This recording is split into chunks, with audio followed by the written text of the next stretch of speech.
విశాఖలో 2 రోజుల క్రితం పలు ప్రాంతాలలో అనుమానాస్పదంగా ఫోటోలు తీస్తూ కనిపించిన వ్యక్తిని పోలీసులు అదుపులోనికి తీసుకుని విచారించారు. 2023 సంవత్సరంలో ఆర్మీ నుండి రిటైర్ అయిన తర్వాత అతనికి మానసిక అనారోగ్యం ఉన్నట్లు తెలిసిందని నగర పోలీస్ కమిషనర్ సంకప్రత బాగ్జీ మీడియాకు వెల్లడించారు.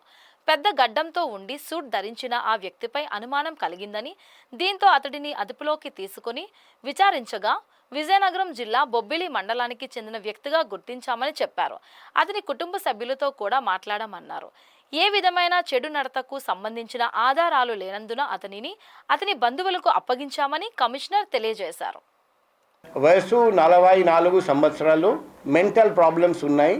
రెగ్యులర్గా మెంటల్ హాస్పిటల్లో ట్రీట్మెంట్ పొందుతున్నారు. ఈరోజు కూడా దానికోసం వచ్చారండి బొబ్బిలి నుండి ఇక్కడికి. అతను పాకిస్తానీ కానే కాదు, టెర్రరిస్ట్ కానే కాదు, ఒక సామాన్యుడు. మనం ఎటువంటి భయపడాల్సిన పని లేదు. మాకు ఇన్ఫర్మేషన్ వచ్చింది. మేము పిఎం పాలెం స్టేషన్ తీసుకెళ్ళి వివరంగా విచారణ చేపట్టాము. ఆ విచారణ చేసిన తర్వాత అతను పూర్తిగా అమాయకుడు అని తెలిసింది. అప్పుడు వదిలేయడం జరిగింది. అది మనం అందుకే ఇంగ్లీష్లో ఒక మాట ఉంది, అపియరెన్సెస్ ఆర్ డిసెప్టివ్. హిందీలో ఒక మాట ఉంది, దిల్ కో దేఖో చేరా నా దేఖో. సో మనం ఫేస్ చూసి మోసపోకూడదు. చాలామంది ఈరోజు అమ్మాయిలు అబ్బాయిలు ఫేస్ చూసి మోసపోతున్నారు. కాబట్టి ఫేస్ చూడకుండా మనం హార్ట్ చూడాలి, ఫేస్ చూడకూడదు. ఇప్పుడు ఇది ఫేక్ న్యూస్ కాదు. ఆ వ్యక్తి నిజంగా అది డిఫరెంట్ ప్లేసెస్ తిరిగాడు.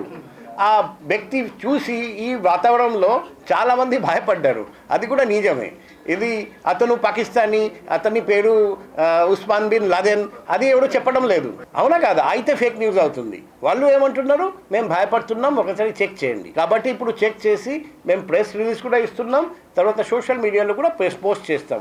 ఇటువంటి సమయంలో అందరికీ రిక్వెస్ట్ చేస్తున్నాం, మీకు ఏదైనా డౌట్ ఉంటే డైరెక్ట్గా నా ఫోన్ నంబర్ 7995095799 నాతో మాట్లాడి మీ అపోహలు ఏదైనా ఉంటే, సందేహాలు ఏమైనా ఉంటే, అనుమానాలు ఏమైనా ఉంటే క్లారిఫికేషన్ తీసుకోండి. దయచేసి ఆలోచించకుండా సోషల్ మీడియాలో పోస్ట్ చేయకండి.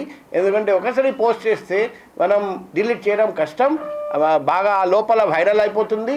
తర్వాత ఈరోజు అందరూ చిన్న కారణాల వల్ల ప్యానిక్ అయిపోతున్నారు. కాబట్టి అందరూ కామ్గా ఉండాలి, ధైర్యంగా ఉండాలి. వైజాగ్ ప్రజలందరికీ వైజాగ్ సిటీ పోలీస్ 24/7 సాయం చేయడానికి, రక్షణ కల్పించడానికి సిద్ధంగా ఉన్నారని ఈ సందర్భంగా మరొకసారి అందరికీ హామీ ఇస్తున్నాం.